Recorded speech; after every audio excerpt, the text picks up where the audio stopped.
En la segunda parte del afamado libro Don Quijote de la Mancha, Miguel de Cervantes escribe en medio de un debate entre personajes la conocida frase: «Nunca segundas partes fueron buenas».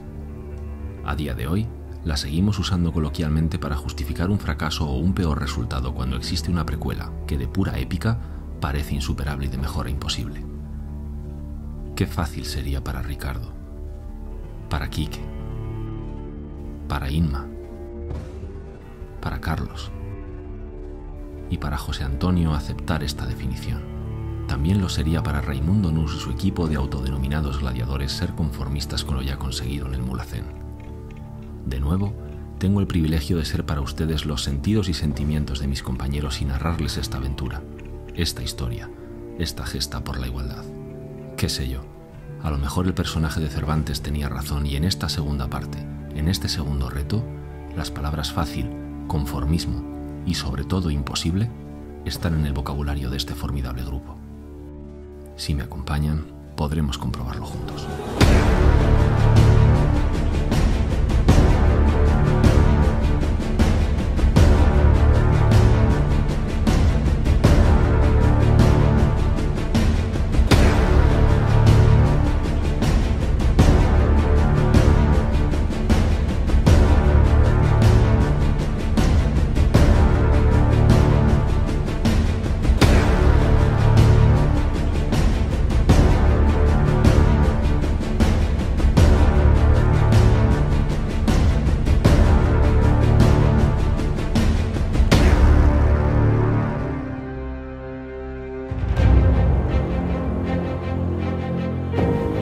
Había pasado un año desde nuestra última aventura y muchos nos reencontrábamos. En esta ocasión, lo hacíamos en el aeropuerto de Tenerife con las mochilas cargadas de ilusiones, emociones, pero un solo objetivo: los 3.718 metros del gigante Teide. Después de rematar los últimos preparativos, tocaba descansar, dormir y, sobre todo, soñar. Ningún soñador es pequeño y ningún sueño demasiado grande. Al amanecer recordamos que los sueños en ocasiones nos marcan las metas, que utilizamos la imaginación como transporte, pero hoy volvíamos a la realidad, y es ahí donde encontramos de verdad el punto de partida. Si hay algo mejor que alcanzar tus sueños, es acompañar y ayudar a otros a conseguir los suyos.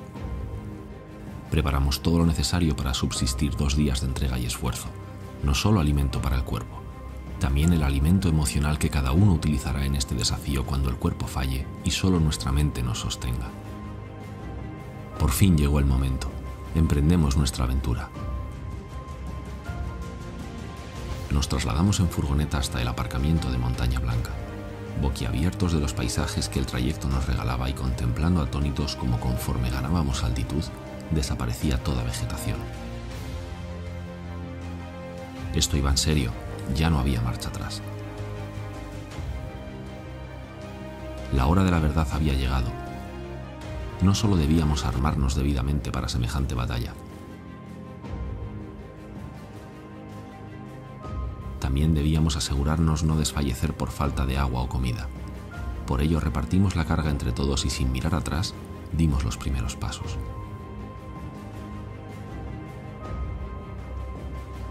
Intentamos no disgregar el grupo para compartir esfuerzos y apoyo, pero es algo inevitable. Cada uno marcaba su ritmo más exigente, aunque sin perder de vista a los compañeros por si necesitaban apoyo. El terreno aún permitía charlas donde compartíamos sensaciones, pues éramos conscientes de que los primeros kilómetros serían los más asequibles, pero no piensen que por ello menos sorprendentes. Pues para nuestra sorpresa, nos regalaron una de las imágenes más impresionantes del reto cuando Carlos y José Antonio tuvieron la iniciativa y, por qué no decirlo, el privilegio de ser los ojos de Inma durante buena parte del tramo.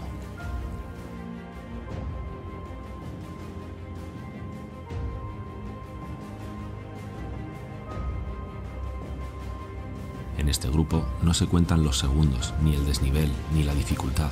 Se cuentan historias, hazañas. Todos fuimos elegidos para poder confiar ciegamente entre nosotros, pero nunca el uno sin el otro.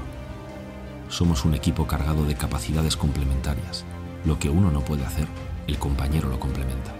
pues la fortaleza de un grupo es proporcional a la cohesión del mismo y no consiste en la suma de individualidades, sino en la fuerza colectiva en pos de un objetivo común.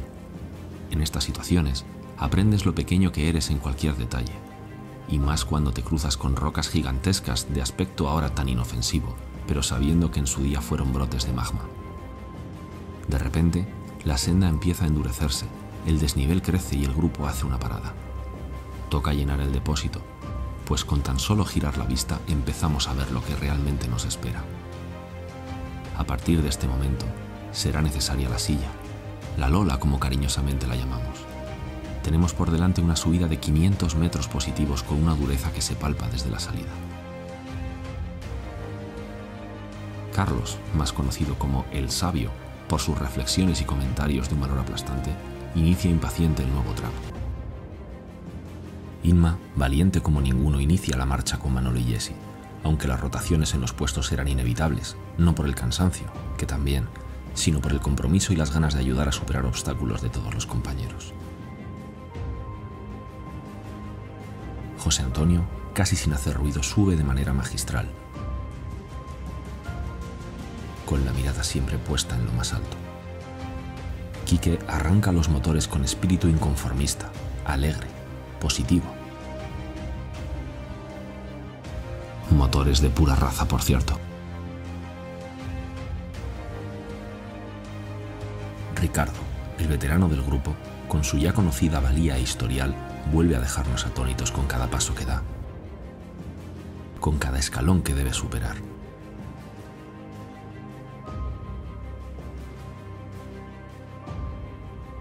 Y como ven, no eran ni pocos ni sencillos.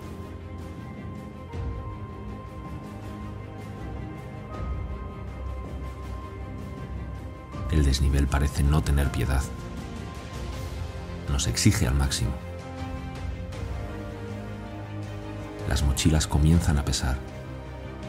La silla parece llevar el freno pisado y las caras, antes sonrientes, empiezan a transformarse en rostros desencajados.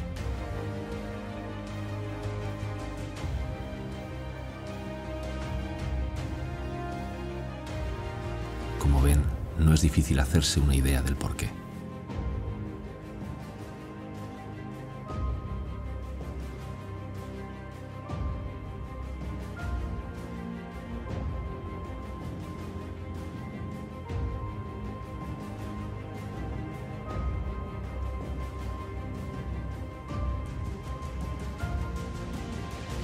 Conseguimos reagruparnos y al alzar la vista vislumbramos nuestro primer objetivo, el refugio Altavista. Nuestros pies caminan a 3.260 metros de altitud. Sin saber bien cómo, la energía se recarga para el último esfuerzo. Tanto que en los últimos metros, la rueda de la silla ni tocó el suelo. Y por fin, llegamos.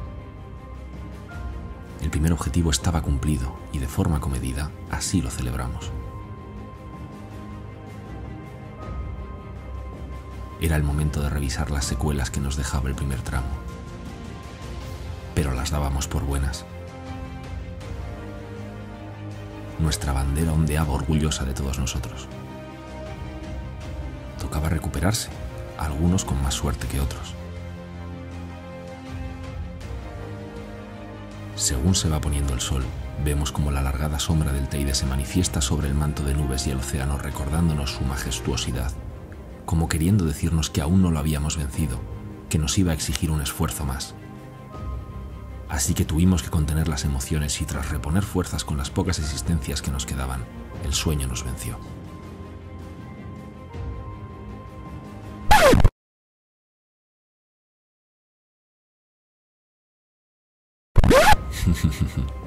Disculpen esta pausa, no se ha estropeado el vídeo. Tan solo he querido por un momento dejarles a ciegas, ponerles en la mente de Inma, en cómo ella percibió esta experiencia, donde todos los sentidos debían agudizarse al máximo para generar en su mente las imágenes de sus compañeros, del camino, del palo que le sirvió de guía. Curiosamente, ella sería la más aventajada en la continuación de nuestro reto, pues los kilómetros que nos faltaban hasta la cima los haríamos todos a oscuras. De noche. Durante estos pocos segundos, querida Inma, todos hemos empatizado aún más contigo. Con tu permiso, devolvemos la vista a los que tenemos la inmensa fortuna de tenerla para continuar nuestro camino. Eran las 5 de la mañana y los que habían tenido la fortuna de dormir despertaban, ansiosos, nerviosos. Hoy era el día en el que debíamos tocar el cielo, en el que sabríamos si éramos capaces de superar al gigante Teide. El día anterior tuvimos el valor de revisar el tramo. Y digo valor porque hay que tenerlo para no dar marcha atrás sabiendo que con un desnivel medio del 16% lleno de obstáculos encontraríamos en algunos tramos pendientes de incluso el 30%. El escenario había cambiado totalmente. Nos equipamos con frontales y toda la ropa de abrigo que habíamos podido cargar hasta allí.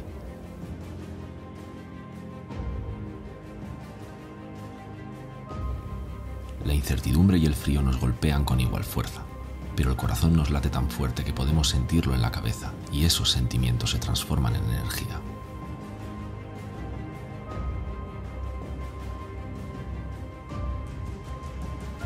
Nuestra iniciativa siempre recibió ánimo y aliento, pero en muchas ocasiones lo calificaron de imposible. Pero este grupo tiene muy claro que los imposibles son los fantasmas de los tímidos y el refugio de los cobardes. Muchos incluso osan reír o criticar molestos porque los demás sepan soñar a dónde quieren llegar y que en esta ocasión, como en otras tantas, soñar es la única forma de permanecer despierto.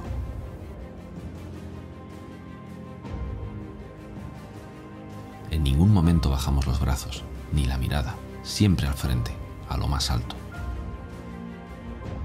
El terreno, ya complicado de por sí, se endurece aún más por la falta de luz.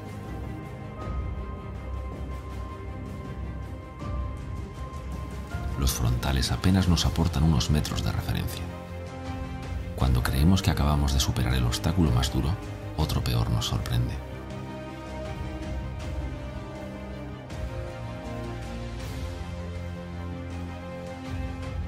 Es indescriptible la sensación de las fuerzas vaciándose.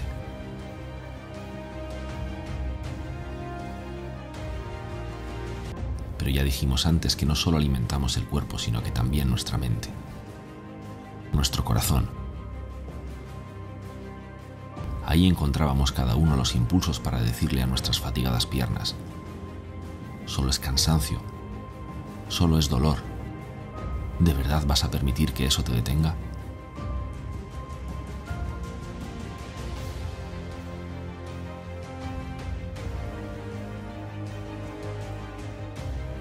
Por eso podemos decir que no nos llevaban nuestros pies, ni nuestras piernas.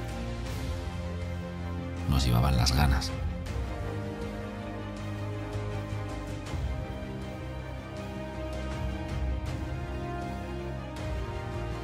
Justo antes de comenzar el último tramo de ascenso, nos tomamos un momento para apagar los frontales y observar las estrellas.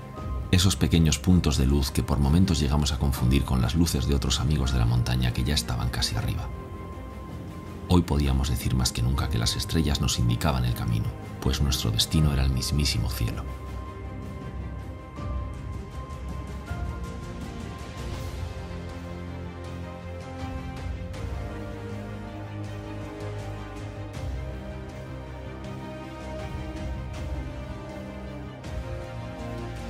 El olor a azufre, siempre tan desagradable, comienza a ser más intenso y esta vez era para nosotros como el olor a gloria. Cuanto más fuerte se sentía, más cerca estábamos del objetivo. A partir de ahora, ese olor podrá transportarnos de nuevo allí, al momento que estábamos a punto de pisar esa cima llena de cañones humeantes. Sabemos que en la vida existen atajos. En esta aventura también lo sabía. ¿Pero creen que este grupo cogería alguno?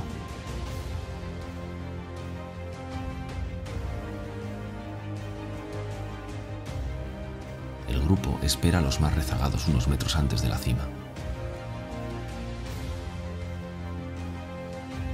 Los motores pura sangre de la silla renuncian a todo reconocimiento, pues corona vacía.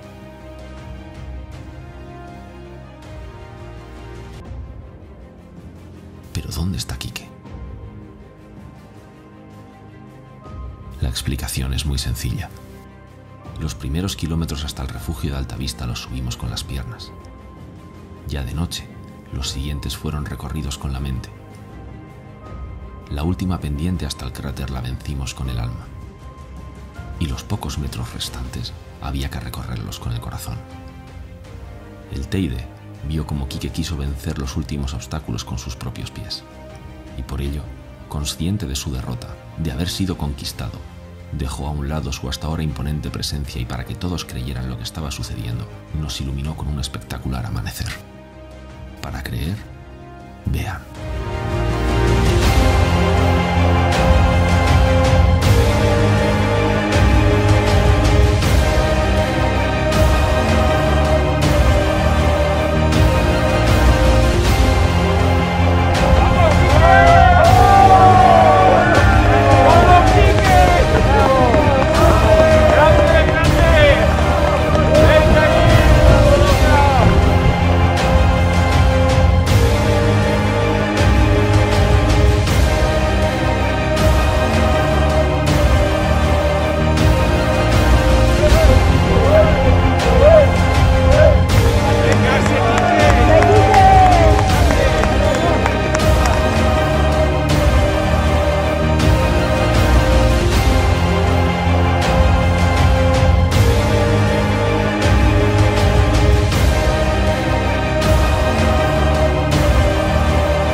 Y así fue como tocamos el cielo. Pero nuestro reto no terminaba ahí, casi comenzaba. Del cielo al mar, tocaba descender hasta la playa del Socorro y deshacer el camino superado. Pudimos rendirnos ahí, dar por buena la proeza conseguida. Pero era una batalla naturaleza contra naturaleza, la nuestra, ambiciosa e inconformista, contra la realidad llena de obstáculos y dificultades. Nosotros impusimos la nuestra, como siempre, sin atajos, pero no negaremos que tuvimos ayuda. Habíamos agotado todo nuestro habituallamiento. Por suerte, nuestros queridos Noni y Tabío nos esperaban a mitad de la bajada con alimento y agua. Y menos mal, pues teníamos varias horas por delante si queríamos completar el reto a tiempo. Y fue entonces, varias horas después de tocar el cielo, cuando debíamos tocar el mar.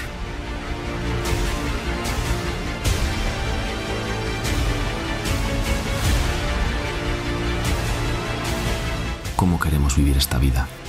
Disculpándonos, cuestionándonos o tomando riesgos. No se necesita el afecto o la aprobación de nadie para ser lo suficientemente bueno. Cuando alguien te juzga, en realidad no se trata de ti, sino de ellos mismos y sus propias inseguridades, limitaciones, necesidades. Nuestra valía no depende de que otras personas te acepten. Existes, importan tus pensamientos y sentimientos. Tienes que ocupar tu espacio. Eres suficientemente importante y libre. Vive para cumplir lo que tu corazón desea. Cuando la vida te deja con movilidad reducida, sin visión, sin coordinación de movimiento, sin cualquier herramienta básica para manejarte en ella, ¿qué te queda? Hoy han sido testigos de que quedan las ganas de vivirla desde un punto que jamás podremos conocer. Y es precisamente ese punto el que te da amplitud, porque cada paso, por pequeño que sea, es una celebración. El realmente ciego es el que no es capaz de apreciar esos pequeños pero importantísimos detalles. Si abrimos bien los ojos, aprenderemos que la propia vida ya es un reto en sí que hay que lograr desde la superación. Quizás somos portadores de un gen que nos impulsa de forma voluntaria a situaciones inciertas, a balancearnos por el filo de la vida, que agudiza nuestros sentidos, que nos hace ver lo que queremos ser y no somos, que nos propone retos y sueños. Puede que nunca los alcancemos, pero los valientes los persiguen, no se dejan atrapar por la comodidad. Y aunque la valentía pueda estar ligada al fracaso, vencer ese miedo es precisamente el primer paso hacia el éxito. Si conseguimos despertar el compromiso con uno mismo, entonces seremos conscientes de que la inclusión existe desde la igualdad. Cuando todo esto termine, quizá por un momento podamos olvidarnos de nosotros mismos y nos preguntemos, ¿quién ayudó a quién? Llegado a este punto, no sé decirles si segundas partes nunca fueron buenas. Eso deben juzgarlo ustedes. Lo que sí sabemos es que todos tenemos nuestras ilusiones, nuestras ganas y nuestros sueños. Nadie necesita ayuda para eso. Pero sí se necesitan grupos e iniciativas que proporcionen las herramientas para que puedan llevarse a cabo. Si aunque solo sea por un momento, hemos conseguido despertarlas en alguno de ustedes, podremos decir que nuestro esfuerzo mereció la pena y no habrá sido en vano. Hay muchas formas de pasar por esta vida. Podríamos pasar por víctimas sin serlo, o elegir como armas el coraje, el valor, la ilusión y transformarnos en héroes. Aún así, hay muchos tipos de héroes.